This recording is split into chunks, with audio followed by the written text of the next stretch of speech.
Hello dear friends, my name is Budovsky and today I would like to share with you one very important method that could help you to categorize patients into risk groups. The point is, this is a very good technique that could be a good directive for you how not accidentally get into troubles. The fact is that patients come to us with very different questions and very different complaints, and we do not see these hidden pitfalls which then lead to a lot of complaints and not only about dentistry. So, why do we often make mistakes? The fact is that we think that all the patients are the same, that they come to us for tooth filling, but this unfortunately isn't so. All the patients are very different, and in order to identify them at the appointment, especially if you have a large flow of patients, we need to use a very simple rule that will protect you from so many problems. The first one, this is a triad of symptoms that you still need to find out from the patients.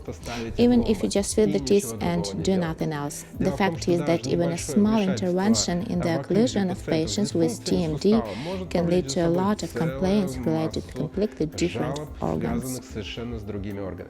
So, the triad allows you to distribute patients into three groups. I presented them as a traffic light, and it very clearly shows where we can move and where couldn't. The first group, one of the biggest, is healthy patients, but I would like to call them conditionally healthy patients because, as you know, they're not completely healthy but incompletely examined ones. Nevertheless, there are lots of them. The second group, I'm not mistaken, this is the second group. It includes problematic patients who have problems with the joint. They have some complaint, they bring you such a pack of documents and examinations, they will say that they were treated incorrectly or their jaw relation was found wrong, or something like that. You'll understand that this group of patients is quite dangerous. In this case, the treatment must not be started with what? It mustn't be started with teeth. The treatment of this patient needs to be started with the problems with which they have come, or refer them to a related specialist. But the third group of patients is the most dangerous for us. It's compensated patients. They come to you and have no complaints. They say, I want to change the tooth filling, I want to change the crown, put me in an implant. They have very clear, specific requirements. They are ready to pay for your work, nothing at all. But suddenly you begin to treat them and you or another doctor, God forbid, get a number of complications, lots of problems. What does the patient say? I came to you what? Healthy. Now, what am I? Sometimes they say dental invalid. In order not to fall into this situation, colleagues, I call on you to use this triad. I call it, once again, the traffic light. So, to distribute patients into risk groups, you need to ask only three questions and find out only three symptoms. The symptoms, the presence of pain or soreness. If the patient has it, he will tell you, show you, and so on. There is a whole complex of specialist methods for determining pain screening, and we'll definitely talk much more about this. There are special techniques for calculating the occlusal index. It allows us to evaluate patients' adaptive abilities. But that's not the point right now. So the patient has pain, the first symptom. This is very important, but you need to ask about it. Not always patients tell you about it. The second is a disordered movement of the lower jaw. You just need to ask the patient to open his mouth.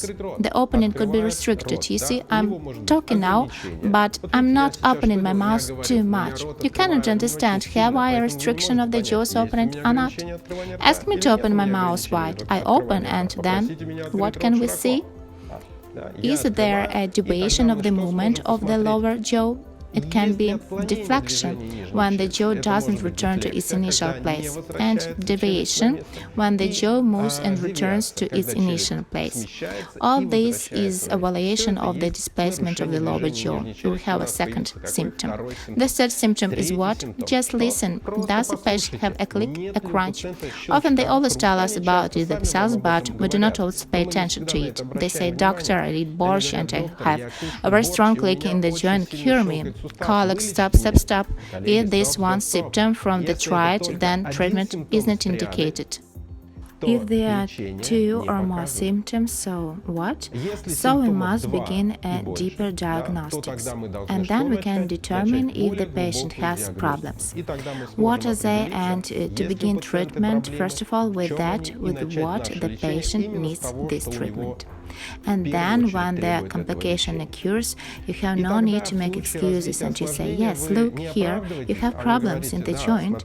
This may be in the process of our treatment, as the patient needs to keep his mouth open for a long time, and you will ask to open his mouth wide.